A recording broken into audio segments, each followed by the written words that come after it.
지금 정부 여당이 굉장히 흔들리고 있고, 저는 이미 작년 가을서부터 말씀을 드렸습니다만은, 레임덕 현상이 이제 고착화되고 있고, 더 심해지면 심해졌지 좋아질 가능성은 전무하다고 하는 것이 저의 변함없는 지론입니다.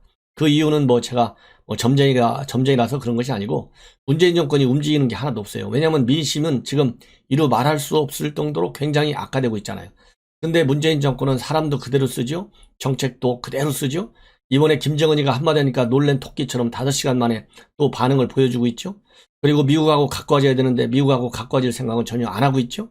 그리고 일본하고는 말도 안 되는 조건으로 해서 이 일본하고 가까워지려고 하는데, 그래서 몇몇 사자들이 날아갔잖아요. 지난 연말에 박지원을 비롯해서 이낙연 온갖 일본에 그래도 한 가닥 한다고 하는 사람들 다 보냈어요. 전부 빠꾸맞고 왔잖아요.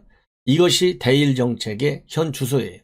그런데 일본은 지금 현재 이 확진 추세가 코로나 굉장히 더 나빠지고 있어요.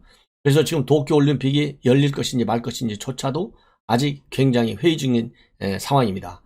그러다 보니까 지난 연말에 마지막 이제 딱 마무리를 갖다가 서훈 안보실장을 보내서 정리해서 이 스가하고 김정은이하고 다리를 놓아줘가지고 그걸 가지고 다시 이번 4월 재보궐선거, 내년 선거 이 판에 활용하려고. 그래서 이 문재인 대통령이 말하자면 일본과 그리고 김정은과의 다리 역할을 해서 그 압박으로, 제가 보기에는 그래요. 이 남북한과 일본이 바이든을 이렇게 몰아붙여갖고 바이든이 김정은이하고 협상을 하도록 그런 작전을 세웠을 것 같습니다. 제 판단이 아마도 맞을 거예요. 그런 작전을 썼는데 스가가 움직일 수 없어요. 왜냐하면 스가가 정치적으로 본인도 굉장히 살기 어려운데, 그거 김정은이하고 구체적으로 납북자 한 번 만나갖고 이 김정은이가 납치자 5명, 6명으로 지금 알고 있는데, 그 중에 또 몇 명 죽었겠죠. 그런데 그거를 김정은이 그렇게 쉽게 자기 정권의 운명에 달려있는 그 납치자 문제를 쉽게 해결해 주겠냐고요. 그러니까 이 문재인 정권 사람들은 꿈을 갖다가 현실에 맞추려고 하는, 현실 위에서 꿈이 꿔져야 되는데요. 꿈 위에다가 현실을 놓고 있어요. 이런 얘기가 되겠어요? 그러니까 아예 이 서훈 안보실장은 가겠다는 얘기가 언론에 완전히 도배하다시피 했는데 아예 가지도 못하잖아요. 이게 대일 외교도 망신, 미국 외교도 망신, 김정은이 외교도 망신, 시진핑 작년 내내 연말까지 온다고 해놓고 모는 게 뭐가 있어요? 꿈쩍 달싹 안 하잖아요. 시진핑이 금년에만 와도 성공해요. 시진핑과도 날아갔어요. 그러니까 한국을 둘러싼 주변 외교도 다 망가졌고, 국내 경제는 망가진 건 이미 오래된 얘기고요. 지금 코로나도 세계에서 그야말로 이 우리나라 국격 수준에 맞지 않게 저 뒤늦게서 접종한다는 거 아니겠어요? 그래서 대내외 정책이 다 실패했는데, 이거는 정책도 안 바꾸고 사람도 안 바꿨기 때문에 한 거예요. 요것이 그대로 가요. 그래서 저는 현 정권은 레임덕에서 탈출하기가 굉장히 어렵다는 것이 저의 지론이에요. 이게 여론조사 결과 보면 갈수록 나빠지지 않습니까? 지난주에 발표됐던 갤럽 여론조사를 보면 61.2가 부정이고 35.1이 긍정이에요. 이렇게 지금 30대 아래로 내려가고 있고 60대 위로 부정평가가 올라가고 있어요. 이것만 보더라도 레임덕의 심화 현상은 바꿀 수가 없다. 이제 그러다 보니까 여권 내에서 이제 권력 구도가 바뀌는구나. 그래서 유영민 실장도 바꾸고 장관들 몇 명 바꿨잖아요. 그리고 이번 주 중에 2차 개각이 다시 있을 것이라는 뉴스가 나오고 있고, 이번 주에 대통령의 신년 기자회견이 내일 있을 것이라고 하는 보도들이 나오고 있어요. 요게 이제 판을 바꾸겠다, 국면을 바꾸겠다, 이런 건데 바꿔지겠어요? 아까도 말씀드렸지만은 절대 못 바꿔요. 바꾸려면 사람과 정책이 설령 안 바꾸더라도 문재인 대통령의 생각, 흔히 우리가 영어로 그러잖아요. 마인드가 바뀌어야 돼요. 마인드. 프레임이 바뀌어야 돼. 근데 문재인 대통령은 프레임과 마인드를 못 바꿔요. 왜냐? 문재인은 누구의 볼모가 잡혀있나요? 문바들에게 지금 볼모가 딱 잡혀있어요. 꼼짝달싹 못해요. 이번에 이낙연 대표 봤죠? 문바들이 얼마나 센가. 이 이낙연 대표도 흔들리잖아요. 사면유 꺼내가지고 난리가 났지 않습니까? 그렇기 때문에 이낙연, 문재인은 다 같은 배를 타고 있기 때문에 문재인 대통령도 문바들한테 꼼짝 못한다는 거, 이건 어저오늘 얘기가 아니지 않습니까? 그래서 작년 1년 내내 추미애가 혼자 윤석열 쫓아내려다가 힘이 붙으니까 문재인 대통령이 사실 패한 거잖아요. 그 패한 원인은 강성 문바들 딱 버티고 있는데, 이 문바들이 윤석열은 반드시 쳐내라는 거거든요. 그러니까 못 쳐내니까 이것만 보더라도 볼모로 잡혀있다. 그러다 보니까 지금 상황에서 여론은 빠지죠. 정책은 안 바뀌죠. 사람은 그 사람 쓰죠. 그러나 대내외 이 안보 환경, 경제 환경은 더 나빠지죠. 그러니까 문재인 정권은 지금 실패의 정권으로 빠지고 있어요. 그러다 보니까 이제 어떤 현상이 나타나냐. 내부의 권력 구도가 바뀌는 것이다. 내부의 권력 싸움이 일어나는 거 아니냐. 이러면서 이제 언론들의 추측 보도가 나오고 있는데요. 제가 여러 가지 이제 보도 내용들, 또 저도 여기서 들은 내용들을 또 종합해서 정리해드리면, 권력 구조의 개편, 구도의, 즉, 인적 개편이 일어난 것이죠. 인적 개편이라는 것은 장차원을 바꾼다는 얘기가 아니라 문재인 대통령을 둘러싸고 있는 이너서클들 내부의 역학관계의 변화가 있다. 이것이 저의 판단이고, 이러한 이 역학관계의 변화는 생각보다 굉장히 늦게 나타나는데, 그 이유는 어떻게 됐든지 간에 뭐 파간다가 됐든 아니면 문바들 때문에 됐든 나름대로 상당히 견고한 지지율을 딱 갖고 있었기 때문에 이 인적 이너서클의 변화가 별로 눈에 띄지 않았어요. 그런데 지금부터는 레임덕 현상이 이제 확인이 된 이상은 이제 이러한 이너서클들, 그러니까 핵심 권력자들의 역할에 굉장한 큰 변화가 오겠다. 그래서 쭉 지금 도하에 나오는 얘기들, 이면에 흘러나오는 얘기들을 종합해보면 지는 해와 뜨는 해가 있잖아요. 지는 해 중에 가장 대표적인 사람이 이해찬 대표. 왜냐하면 이해찬 대표가 뭐 동북아 평화 무슨 뭐 연구단 해가지고 회를 만들어서 연구 활동을 하면서 대통령에 대한 영향력은 여전히 상당히 크게 가지고 있기는 있다. 그러나 당을 떠난 이상은 과거만은 못하다. 이것이 이 전반적인 평가의 주류입니다. 동북아 평화경제협회 이사장을 맡고 있어요. 그래서 여의도에서 일을 하고 있는데 지금은 자서전에 집중하고 있지만은 중요 대목마다 이 대통령에게 메시지를 전하고 있다는 얘기도 나오고 있지만은 전반적으로는 전에만 못하다. 그래서 이 여권 사람은요, 포스트 그 자리가 굉장히 중요한 거예요. 그렇지만은 이해찬 대표의 이 배짱, 이 결단력, 카리스마 같은 리더십, 이런 거는 당 대표는 아니지만 그 근성이 어디로 가겠습니까? 그 일단을 발휘하면서 대통령과의 어떤 이 끈은 계속 가지고 있을 것이다. 이렇게 생각이 됩니다. 그 다음에 이제 또, 누가 이제 많이 거론되냐면, 이해찬 대표가 거론되고 있고요. 그 다음에는 이제 김경수, 양정철, 이런 참모진 그룹들, 그러니까 아까 얘기한 대로 이해찬 전 대표를 비롯한 친문 원로 그룹들은 사실상 영향력이 별로 이제 빠지고 있다. 그거고. 그 다음에 김경수, 양정철을 중심으로 한 전직 참모들인데 이 사람들도 많이 이제 지는 해로 바뀌고 있다. 이렇게 저는 평가해요. 왜냐하면 김경수는 지금 코가 석자예요. 대법원 판결이 남아있다 있잖아요. 그렇기 때문에 지금도 문재인 대통령한테 가끔 전화도 하고 연락을 하고 메시지를 주고받고 하는 그런 사이면은 틀림없죠. 왜냐하면 이게 하루 이틀 되는 게 아니지 않습니까?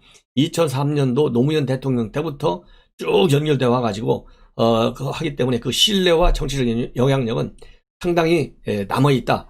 그런데 지금 우리가 이제 분석의 핵심은 바로 양정철입니다. 양정철이가 이제 곧 미국 간다는 거 아니겠어요? 그러다 보니까 양정철의 미국행을 두고 이 여권대에서 많은 해석들이 나오고 있어요. 대여섯 가지 해석들이 나오고 있는데 이 해석들의 흐름을 보면 이제 양정철이가 선의 경우에는 가서 좀 쉬었다가 내년도 선거 때면 다시 돌아와서 큰 역할을 할 것이라는 것이 베스트 시나리오예요. 그 다음에 워스트 시나리오, 제일 나쁜 역할은 뭐냐? 아니다. 양정철이 끝난 사람인데 그래서 지금 쫓겨나는 거다. 도망가는 거다.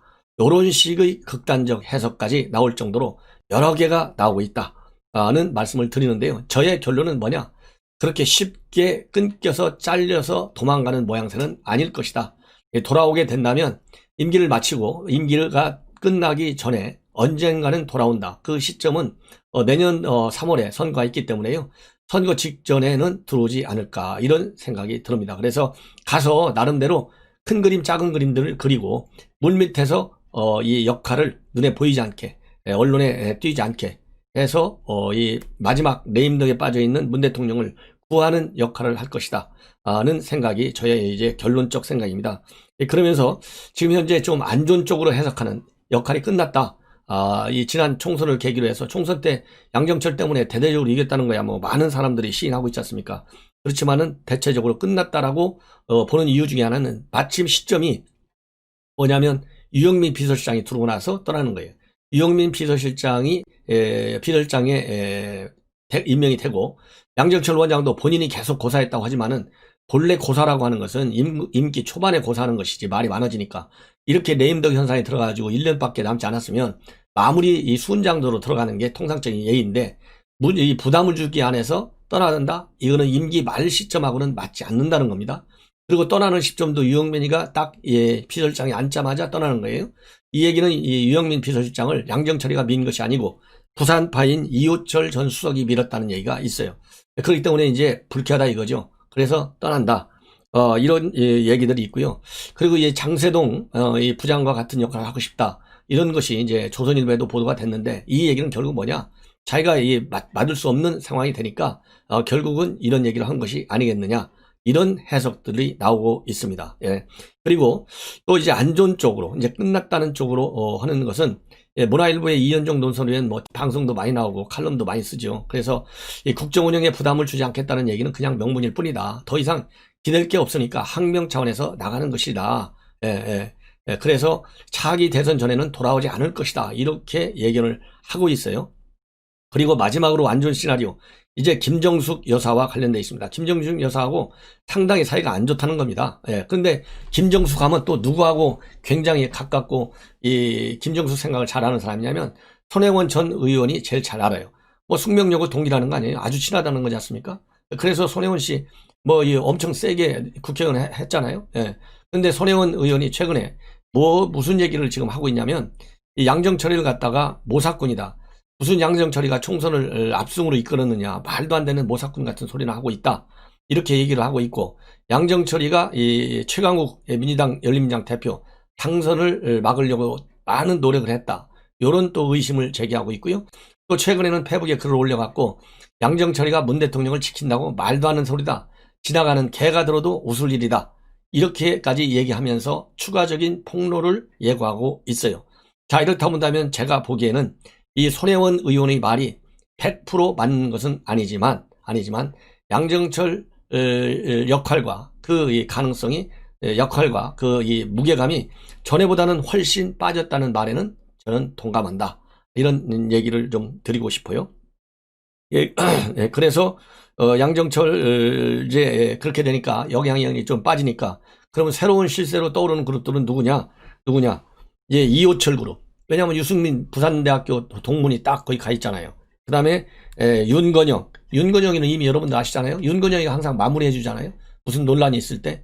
이번에도 사면년 더 이상 얘기하지 마. 끝내. 딱 한마디 하니까 조용해지잖아요. 그런 것처럼 윤건영이가 사실상의 실세 역할로 하고 있고, 그 다음에 떠오르는 인물은 바로 최재성 정무수석. 이번에 비서실장 설이 많이 있었지만은 그냥 정무수석에 앉아 있는데, 최재성 정무수석의 경우 사선 의원으로 무게감도 있고 또 문 대통령과의 각별한 관계가 있어서 이 세 명이 상당한 이제 실세 막후 역할을 할 것이다라고 하는 설이 막후 역할을 할 것이다라는 이 얘기가 저의 생각이고, 그런 이 여론과 그리고 언론 보도들의 뜻을 행간을 읽어보면 나온다. 이런 얘기를 제가 하고 싶습니다. 자, 그러면요, 또 한 가지 이제 또 중요한 말씀을 하나 드릴 게 있어요. 뭐냐면, 이 안철수입니다, 안철수.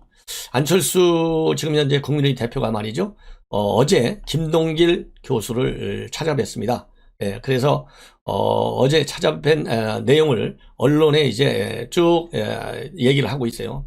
페이스북에 글도 올리고, 여러분들 아시다시피 이제 김동길 연대 명예교수의 경우에는 사실 보수 원로인사지 않습니까? 이분은 강보수라고 보면 돼요. 그리고 그 명성과 지명도, 인명도, 영향력 대단한 분이죠. 이분 유튜브 방송하는데 좋은 말씀 많이 하시는 분이잖아요. 그래서 어제 토요일 날 김동길 명예교수를 찾아뵙고 인사를 드렸다. 그러면서 그 얘기를 하고 있는데요. 한마디로 썩은 나무를 벨 시간이 다가왔다. 이 얘기를 하면서 이 썩은 나무, 이게 결국 누굽니까? 이 박원순이죠. 박원순 휘하에서 서울시정이 얼마나 썩었는지 본인이 가서 다 한번 드러내겠다는 거 아니에요? 성추행 사건서부터 시작해가지고 이 의미 다시 한번 서울시장 어느 누구에게도 양보하지 않겠다.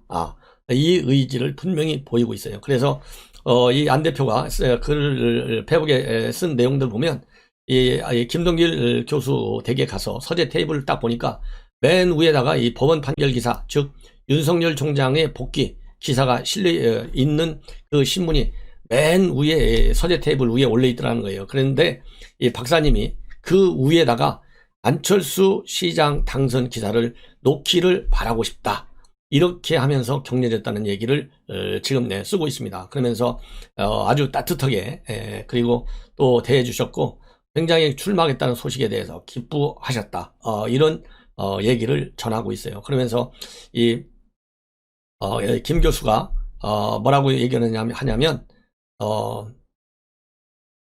서울시도 이제 박원순 시장의 어두운 죽음을 넘어서 밝은 도시가 되어야 한다. 국가의 병, 민족의 병을 치료해야 한다. 그래서 의사 출신의 안철수가 그 역할을 해주기를 꼭 당부한다. 그러면서 용기를 주신 것으로 그렇게 전하고 있습니다. 분위기를.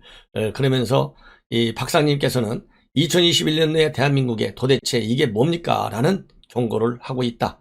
그리고요, 이 안철수 당대표한테 김동길 교수가 식사를 다 마친 후에는 링컨의 사진 액자를 선물로 줬다고 합니다. 그러면서 액자를 마주하면서 링컨이 많이 떠올랐는데 무슨 말이 떠올랐느냐? 말도 잘도 찾아내요.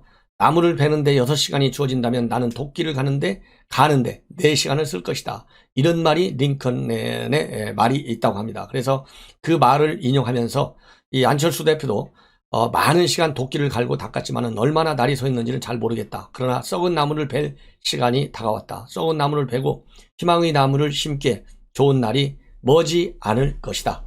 요런 이 각오를 다지고 있습니다. 그리고 이 안철수 당 대표의 출마 의지, 그리고 김동길 교수의 예방, 이런 걸 계기로 해서 윤상현 이 무소속이죠, 의원이 또 한마디 했어요. 페북에다가 서울시장의 야권 주자는 안철수밖에 없다. 현실을 겸허히 인정해야 된다. 야당의 서울시장 선거를 낙관하지만 승리를 장담하기는 굉장히 어렵다. 그리고 각종 여론조사에서 국민의힘 후보들은 안철수에 뒤처 있다. 그래서 100번 홍보 캠페인 하는 것보다는 감동적인 단일화를 해야만 한다. 이렇게 주장을 하고 있습니다. 그리고 지금 현재 국민의힘 쪽에서 나오는 여러 가지 시나리오들 보면 입당하거나 아니면 합당 후에 통째로, 그러니까 국민의힘 안에 들어와서 시나리오 단일화 경선을 치르는 이런 안이 하나 있고요. 그래서 이러한 거에 관해서 이제 안철수 당대표 의견이 굉장히 중요한데, 안철수 당대표의 경우에는 입당하는 것은 말도 안 된다. 딱 잘라서 거절하고 있어요. 그 이유는 하나잖아요. 입당하게 되면 뭐 집토끼는 잡을 수 있을지만은 지금 작고 넓어지고 있는 중도층은 잡지 못한다는 게 안철수의 생각 아니겠습니까? 그리고 합당에 관해서는 구체적인 얘기를 안 하고 있지만은 일부 언론 보도를 보면 합당을 생각하고 있다. 합당을 또 제안했다는 말까지 나오고 있습니다. 그래서 이제 단일화를 어떻게 하는 것이 어떻게 할 것이냐는가 과제인데, 일단 안철수 당 대표가 국민의힘 안으로 들어와서 합당할 수 있도록, 그러니까 이 단일화를 할 수 있도록 하기 위해서 국민의힘에서는 이미 경선 룰을 바꿨어요. 우리 서울 시민들 국민 여론조사 100%로 바꿔놓고 있습니다. 그래서 안철수 당 대표의 경우에는 굉장히 간절한 입장이고, 국민의 입장에서는 단일화가 절박하다. 그래서 이 절박함과 간절함이 합쳐지면 곧 결론이 날 것이 아니겠느냐. 이런 입장을 가지고 있는데요. 문제는 김종인 비대위원장의 생각입니다. 김종인 비대위원장은 당 안으로 들어오려면 연락하고 다시 만나지만은 당 안으로 들어올 생각이 없다면 연락도 하지 말아라. 이렇게 지금 보도가 되고 있고요.